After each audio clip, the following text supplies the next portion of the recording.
Look again at the woman from the dawn of our story. She who brewed by scent and sound is now an outsider to her own legacy. She stands at the edge of a receding river, watching the ritual from behind a stone gate. She is the very woman who built the foundation, yet she is now made thirsty for the liquid law that once flowed through her hands. Preservation, once meant to protect the Kemetan seed, slowly became restricted. Governance began to migrate further from the womb into stone walls, from rhythm into temples of record. Not because women failed, but because pressure demanded permanence. Stone does not forget, but it does not forgive either. The Kemetan seed traveled through the liquid law. It did not vanish. It was redistributed.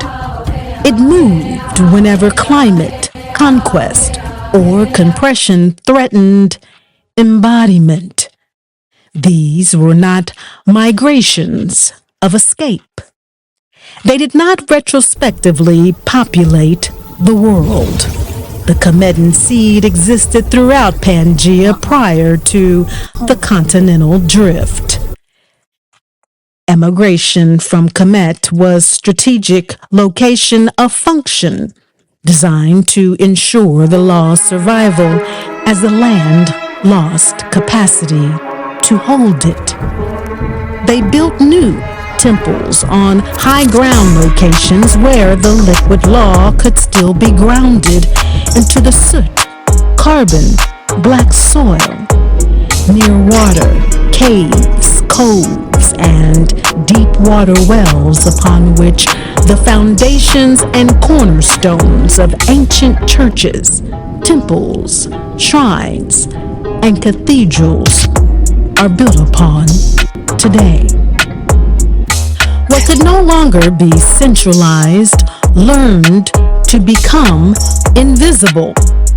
This is why its descendants appear later, not as empires, but as Chamba cultures, leading and feeding humanity, even as it endures the defilement of its culture.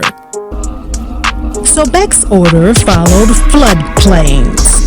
Auset's carriers followed continuity, often into lands where memory survived displacement through the Sibyls, matrilineal lines, coded inheritance.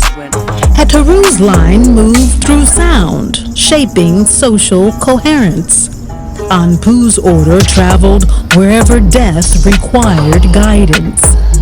These were movements to preserve the Amma-Ma'at blueprint, to sustain balance in new territories.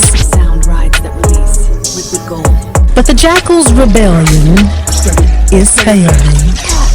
He attempted to turn the living frequency into a stone idol, disjointed talking points, money. But the seed survives. Even in her thirst, the Chamba woman hides the water. She encodes the frequency into the knots of her daughter's hair, into the silent rhythm of her walk, into the spacing, latching, and hooking of the loom. When law can no longer live in the open body, it learns to travel.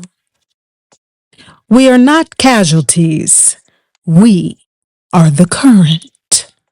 The Sybil legacy is now in your hands.